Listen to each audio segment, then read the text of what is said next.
Good morning, everyone, and welcome to the Aquarium of the Pacific's Online Academy. My name is Alicia, and I'm very excited to be joining you this morning. Now, just like our other online classes, you are welcome to text in today to join us, to ask questions, to answer any of the questions that we're posing. So our number down here is 562-286-1838. We also have an opportunity for you to email in. If you're not watching this live and you would like to email us questions, you can do that at live@lbaop.org. All right, explorers, are you ready? We're going to be taking an adventure today. We're going to be exploring different habitats in the ocean. And so just to kind of remember, a habitat is an animal's home. Now I want you to think, what are some examples of an animal's habitat that lives in an ocean? Are they all the same? What makes a habitat different from, let's say, our backyard here in Southern California to maybe the tropical Pacific? What are some of those elements that would make a habitat a little different for an animal? So we'll go ahead and come back to the answer. If you think you know, what are some things that might change in a habitat or be different? You can go ahead and text your answer, you can shout it out loud, or you can even write down your answers and see if, when we talk about it, if you were close. All right, we're going to be exploring some of our habitats here at the aquarium using our live webcams. And we have a couple educators in our studio today to help me out. We have Amanda, who's helping with our switching, and we have our friend Dave, who's taken all of your questions today. Now, we'll go ahead and start with one of my favorite places around the aquarium, our Kelp Forest habitat, and take a peek. That was what was showing a little bit earlier. So we're looking at, this is our amber forest habitat. So we have a nice video here. So just go ahead and we'll start by making observations. And you'll notice that we do this a lot during our live programs here. And this is a really great skill to help us think like scientists, to help us start to ask questions, look for details as we make these observations. So do you notice all of the colors in here? Do you notice maybe some of the elements in this habitat that makes this habitat different than maybe some of the other ones that you've seen or thought of? Yeah, you've probably realized that there's lots of rocks. We have these big rocks. There's some sand. We have some algae floating around here called kelp or seaweed. And this is really making up a lot of nice little places for the animals here to hide and find food. So if we were to scuba dive, which would be really fun, right off of our coast here in Southern California, we might be able to find some of these habitats. Now these big rock formations, like I said before, provide a nice home. What could be using some of these rocks to live in? Well, believe it or not, a lot of these fish in here are called rockfish. They have special fins that are a little bit lower on their body, and a lot of them, besides just floating around here with the current, you'll see that current is something that we replicate here in our habitat. But a lot of them will actually kind of sit and rest on the rock here. Now, besides the rocks and the little nooks and crannies for critters to live in, a huge element would be the seaweed or kelp. Now, that algae, which is photosynthetic, meaning that it's able to make its own food using the sun, just like plants are on land, can be found in many different forms. It can be found as giant kelp, as we're seeing here, and I have an example of it down here. And it can grow all the way from the bottom, attaches itself to the bottom of the sea floor using what we call a holdfast, which is an anchor for it. And it grows all the way up towards the light because it does need its sunlight in order to grow, just like land plants. And it uses tiny little air bladders. It has these little floaties on it that are filled with air that allow it to reach towards the sun to grab the light. But you'll notice in this habitat, right, have you noticed that it's moving quite a bit? So if it was like a land plant, it was hard and rigid, this would snap. So the middle of the kelp this giant kelp, has to be really flexible. Now, when we're thinking about organisms that live in an environment, we should also be thinking about what special characteristics, what special things do they have in order to help them survive. For the kelp, it has a nice flexible piece right down the middle called a stipe, and these big, beautiful blades. And these blades can face the sun either side as it's moving in order to take that sunlight and make it into food for itself. Now, because it does that, because it has this ability to produce its own food, it is a great basis of the food web. So there are a lot of animals that might eat this seaweed. So it's light, it's flexible, it streams to the top. It's actually pretty strong as well. Now, even if it were to be pulled, let's say in a storm, up from the bottom, where it would anchor itself to that rock, it would still float in the ocean for quite some time because of those little nematocysts, those air bladders. Great, looks like we have some questions coming in. Our first question is, do you have a favorite fish in there? This is the Alfelt kids. And what do the leopard sharks eat? From Nolan. Ooh, some great questions. So let's see, I have so many favorite fish. Let's see, I think I've talked about this before, but I do really like the eels. And maybe my friend Amanda can put up, do we have a moray eel? Now, I love animals that have kind of a silly look to them or are a little bit different. They have some interesting things about them. And so it's really easy for me to find something, not maybe a particular animal that's my favorite, but animals that are interesting to me. And so this is a great example of an animal that lives, you can see right behind it, in those little rocky outcrops. And so we're thinking about the kelp forest, and we're thinking about the kelp, and we're thinking about the rocks around it. Let's start thinking about the animals that might make it their home and those special adaptations that help them live there. Now, take a look at this body. How would you describe the shape of this animal? Yeah, we're only seeing the top part, but as you can imagine, this eel, here, I'll stand on this side so I'm not in front of his beautiful face. So it has a really long body, and this would help the eel hide partially inside those little rocky crevices. And the eel will hide there until it's time to come out at night. It's a nocturnal animal mostly. And you'll see that even though it's a pretty big animal, you might have noticed that its eye is a little bit smaller. So looking for these details for the animals and their habitat can help give you clues. And the clue I'm picking up from my eel friend here is that, hey, maybe it's not using its eyes like other fish are using its eyes. Its eye is very small, and in fact, eels don't have a great eyesight. They use another sense on their body. Can you guess what sense that would be if you hunted at night? Yeah, they use their sense of smell. So their sense of smell or their olfactory sense, really helps them find their food at night.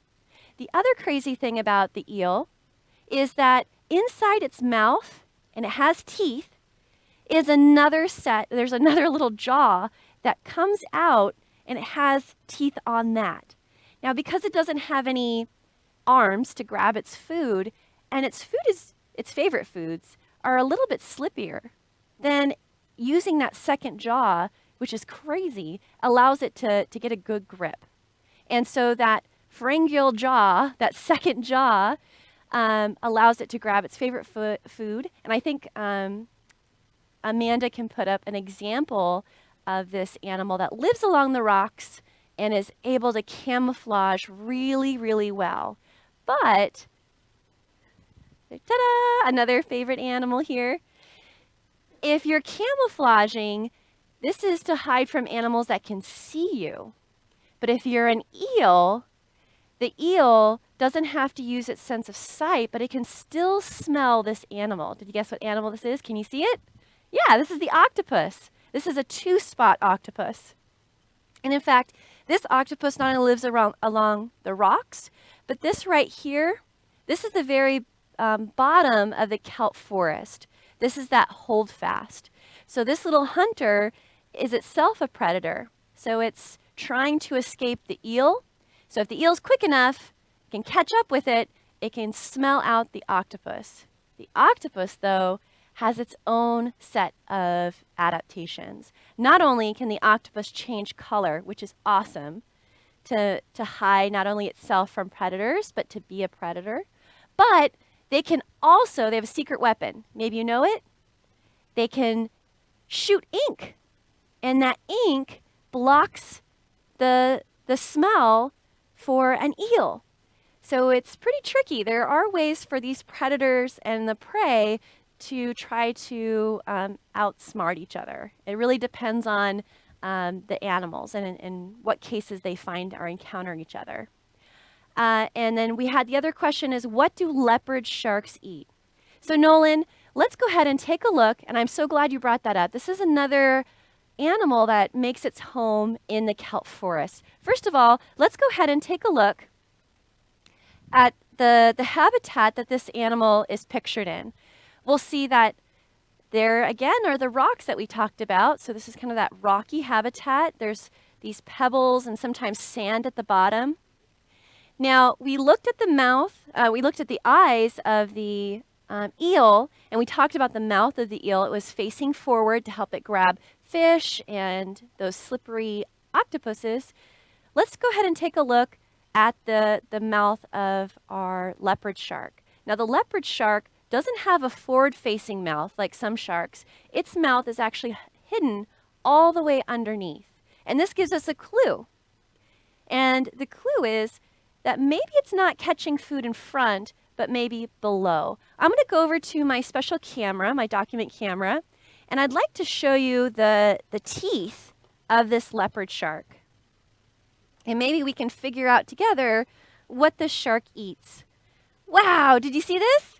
Now, it's a pretty good sized shark. They get to be anywhere from about 4.5 to 6 feet long. So if you have a family member that's anywhere from that 5 to 6 feet, they can maybe help you identify how tall that is, or you can kind of guess. And they're found right off of our coast. Now, what do you notice about these teeth? Yeah, you might be noticing that one, they're pretty short, right? This is my finger. So they're small, they're pointed, there's a whole lot of them to make sure that they get a nice grip, but they're kind of small. So for a 6-foot animal, a shark, this is a pretty small mouth. And the mouth faces towards the bottom. So their food is going to be towards the bottom. Now, I'll give you a hint. They love eating things that are crunchy. Something a little bit slippery and crunchy. Now, if this shark would happen on a little fish, of course, it would eat that little fish. But mostly this shark is going to be eating things that are found at the bottom. Can you think of anything that is a little crunchier found at the bottom? Yeah, so they might be eating little shrimp, little crabs, snails. Did you think that sharks could eat snails? Well, if they can get their mouths over it, they would definitely have this for lunch. Anybody else having this for lunch? Kind of gross. I think it's kind of gross, but I'm sure our little shark friends would be excited. So they're eating those small, hard-shelled animals. Now we'll go back to our leopard shark photo. Something else to take a look at, right? We were looking at eyes, we're looking at mouth. Now let's take a look at the patterns that we see on our animals. Although this animal can't change colors like the octopus, it does use its color pattern to help it blend in or camouflage at the bottom. Now, when we're thinking about the kelp forest, let's go ahead and we'll look at our live webcam of the kelp forest. I'll give Amanda a chance to put that up for us. Let's take a look at the colors of this habitat. Yeah, do you see there's some kind of brownish greens, some bright greens. This is the same green color that our eel was to help it camouflage. Well, hello there. The giant sea bass is like, please talk about me. Please talk about me. Oh, there's the leopard shark. And there's the mouth underneath. Pretty cool, right? So the leopard shark is kind of displaying those color patterns. Now, when you have a lot of light kind of trickling in and a lot of dark patches through this habitat. As you go down into the kelp forest, it's pretty magical. It is, I say that because I've been scuba diving, and you really get kind of this underwater forest where the light is streaming in, but only in patches. And this creates kind of this weird light and dark pattern. And that's what a lot of the animals down here, like our giant sea bass, you can see a great picture back here, and the leopard shark are trying to do. That's called a disruptive coloration. Yes, giant sea bass, we're talking about you as well. All right, we'll go ahead and take a look at some of these other questions in here. Mikey asked, do you have a great white shark? Well, Mikey, if you're like me, I love sharks. And although we do love sharks here at the aquarium, and we would love to display a great white shark, you know, not all animals do well at an aquarium. And the great white shark takes a journey through its life called a migration. And so it is best out there in the open ocean. There are other facilities that have had great white sharks, and they usually just have them for a small period of time, and then they re-release them. So the great white shark, because they typically have these long migration patterns, they travel, they're usually best left out in the ocean. But if you're like me, I'm a big fan. I think that they're pretty cool animals. How long do eels live? By Camellia. That's a great question, Camellia. I'm not sure how long eels live. You know, we're going to look it up and get back to you. But I don't know if there's been a lot of research for kind of the average amount of time that an eel lives. Here at the aquarium, our eels are given excellent care at our Marine Animal Care Center. Some of them have even had surgery if they need it. They get really great quality food, so they have veterinary care. So they might be living a little bit longer in a setting. I'm sorry? Oh, wow. Several decades. It was so 10, 20, 30 years is the estimate. So that's pretty amazing. And you know what? That doesn't surprise me too much, because there are a lot of cold water animals that just live a little bit longer. Okay, some other questions here. Maybe, oh, hello, little garden eel. We'll go back to our kelp forest as we answer this.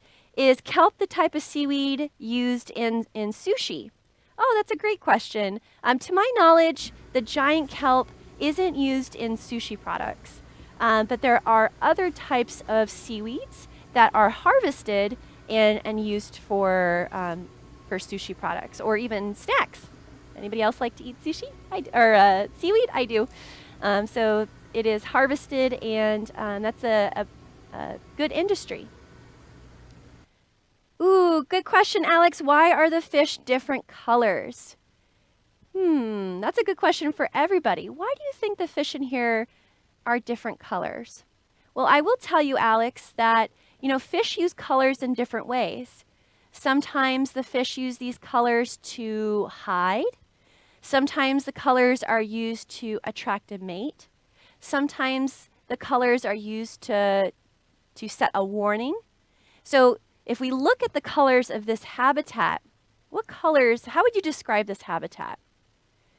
Probably a lot of like dark greens and browns. But it's not, this is the deeper part of the kelp forest. As we move towards the shallower parts, the animals actually become a little bit brighter, which is interesting. And a lot of that has to do with what's in the habitat. I'm laughing because I adore the attention that our giant sea bass gives us during our programs. I'm going to show you an animal that definitely uses its bright color to send a message. This is our Garibaldi. This is our state marine fish, and it is the biggest member of the clownfish, or the clownfish group, but it's cold water. And sorry, the damselfish group. I was like, clownfish. It is related to the clownfish, but it's part of the damselfish group. And it is kind of bossy. And it likes to have its own space. And the males will create a little nest and let the females know that I am ready to raise your babies. And will defend that nest against all kinds of other animals, even animals that are much, much bigger than it. If we go to our live webcam in the Kelp Forest habitat, we might actually see, we'll take a look. Maybe we'll visit in a little bit. But you'll probably every once in a while see our Garibaldi fish in the live webcam. There's one at the bottom down here, swimming around. There's one at the back. And you can see not all of the fish, like I was saying, are these, there we go. So we might, in fact, see a Garibaldi. So again, the colors are used in different ways. The Garibaldi says, back away, I'm aggressive, you don't want to mess with me or my nest. And there's the Garibaldi right down there. Oop, there's another one. And so I like to fondly say that they're kind of bossy. And then I have some other questions in here. Samantha asks, what is the white stuff on the seaweed? Oh, on my model, on my seaweed model? Well, I will tell you a little secret. When we have classes and field trips here at the aquarium, we have a nice big fabric wall. And this is Velcro for us to stick my model onto the wall. So I would say that just ignore these pieces here. This is this is a classroom model that we're adapting for our online programming today. And how many teeth do sharks have? By Joshua. Good question. Did you see that there was a whole lot on that leopard shark? Pretty amazing, right? So different species of sharks can have rows and rows. They can have hundreds of teeth at a time. And they will constantly grow and lose those teeth, having thousands and thousands in their lifetime. Well, I'm glad that you noticed that. All right, we have been exploring lots of kelp forest habitats. Let's go ahead and explore some of those warmer waters. I get excited and usually don't have time to switch to another habitat. So today I'm trying very hard because I get very excited to make time for our warm water exploration. And Joshua, thank you so much, had asked why are Garibaldi orange?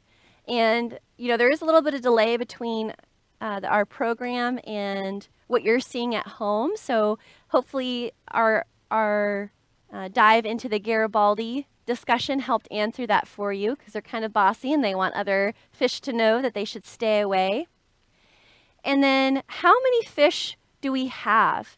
That's a great question. You know, we have just over 12,000 animals here at the aquarium, but I'm not sure how many exact fish that we have. And I believe in this exhibit here we have, is it over 400?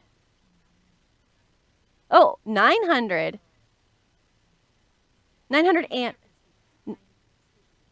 90 species of fish, and we have hundreds of animals in here. All right, so we have changed up. Now, I had mentioned before that the kelp forest habitat was cold water. And that was one of the, we had asked that question before. So depending on how deep a habitat is and what it's like around the habitat. So we had said there was lots of rocks and seaweed. That really changes what it's like. The temperature plays a huge role. Now, if you have a nice coral habitat like this and you look around, you might see some big differences. What are some of the biggest differences that you notice when comparing the kelp forest to this coral reef? Do you notice all the colors? Yeah, these animals are blending in with the coral habitat. And coral is incredibly colorful. And just a reminder, maybe we can put up a close-up picture of coral and just take a few moments to talk about the animal that really helps build this entire ecosystem, this habitat. So here's a close-up view of live coral, and each one of these different kind of shapes and colors here is a coral colony. It's an animal, which is pretty amazing. It looks just like rocks, but we're looking at an animal that's related to a jelly or a sea anemone. But this animal has a special hard covering all around its body. So as it grows, it makes its own shell on the outside of its body, made of calcium carbonate. It's a special material that's really hard and protects the coral. So I'm going to go over to my document camera again just to kind of show you. So this is a coral skeleton. So this coral is no longer alive. This is what it looks like when the coral passes away, but it still leaves this outside skeleton, also known as an exoskeleton. Exo means outside. And this puts it in the category of being an invertebrate, has no bones in its body because its hard parts are on the outside. All right, we've zoomed into this hard skeleton. And what I wanted to show you were those little tiny holes, because that is where each of the little animals live. And they all live together, kind of like a big apartment complex. So this is my finger just to show you in relation. Those tiny little holes have a coral polyp. So a little animal that looks like a sea anemone that grows together, and they all share the same stomach. Isn't that cool? And they have a special partnership with algae. So we've talked about algae twice now. Algae can be kelp, it can be really big, but it can also be really, really tiny. It can also be really, really tiny and have a special symbiotic relationship or a special joint relationship. So the coral is providing a home and the algae for the algae, and the algae can do what it does in its bigger forms too. It can make food from the sun, and it gives those extra sugars to the coral. All right, so let's go ahead and go back to our bigger view. We'll go to our big webcam here. And I think we have a few more questions coming in. So again, thinking about, temperature, how much sunlight's coming down, in order for those tiny little algae to make food for their coral partners, there has to be enough sunlight coming down. And so all of these corals really stack on top of each other, and that makes lots of tiny little homes for the fish in here. There's fish. By the way, I'm saying fish, but honestly, if we were to zoom in, we would see all kinds of little animals. We would see all kinds of those little invertebrates as well. What kind of rays are in the coral reef habitat?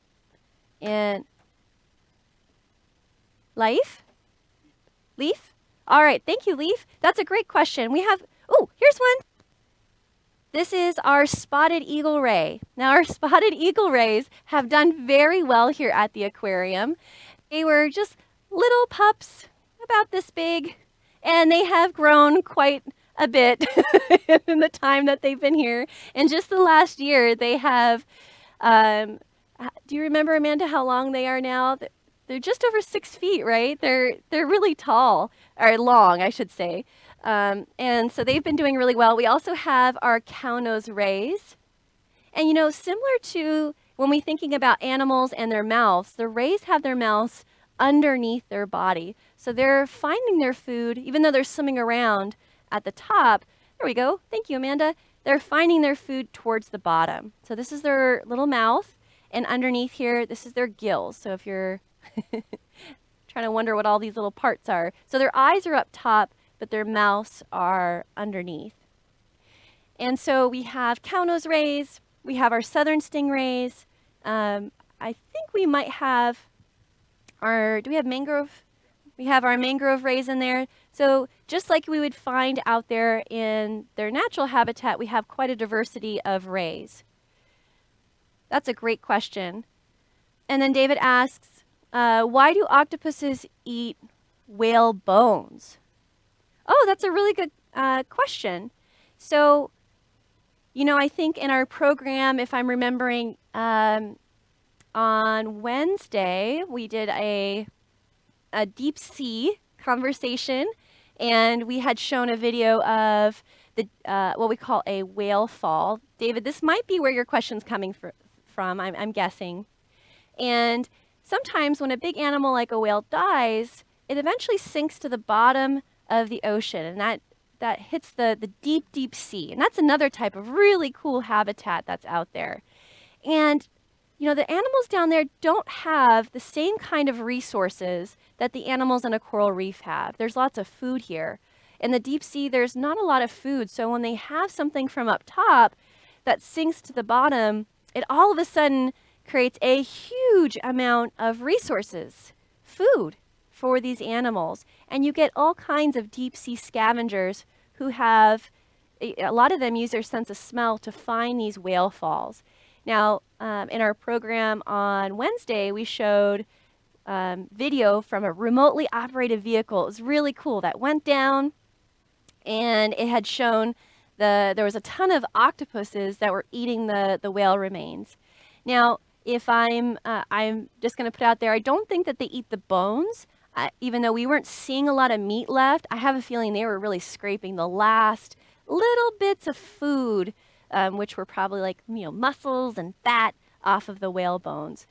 So the octopuses down there are going to be different than octopuses that live in shallower habitat. The shallower habitat octopuses probably aren't scavengers as much as the deep sea ones. The deep sea ones will probably get whatever they can that's offered to them, whereas our more shallow water comparisons, like the two-spot octopus that we showed earlier, is going to eat by preying on little fish and other prey that's around the Kelp Forest habitat, or even around some of our shallower habitats. Great question, David. So there was a lot of explaining to do here, but it is nice to kind of remind ourselves that we have been talking all about shallow habitats for the most part, and these shallow places around the planet make up a lot of the diversity that we find in our oceans. But there are animals that live in places like the open ocean, sandy bottom habitats, deep sea habitats that are very different than the ones that we've been exploring today. So I hope you keep learning about ocean habitats. I hope you're excited to keep exploring with us during our classes, and also you can do some of your own exploring. Learn about those different habitats that might interest you. Thank you so much, everyone, for joining us. We'll be doing programming for the rest of the day, and we also have some programming next week. Take care.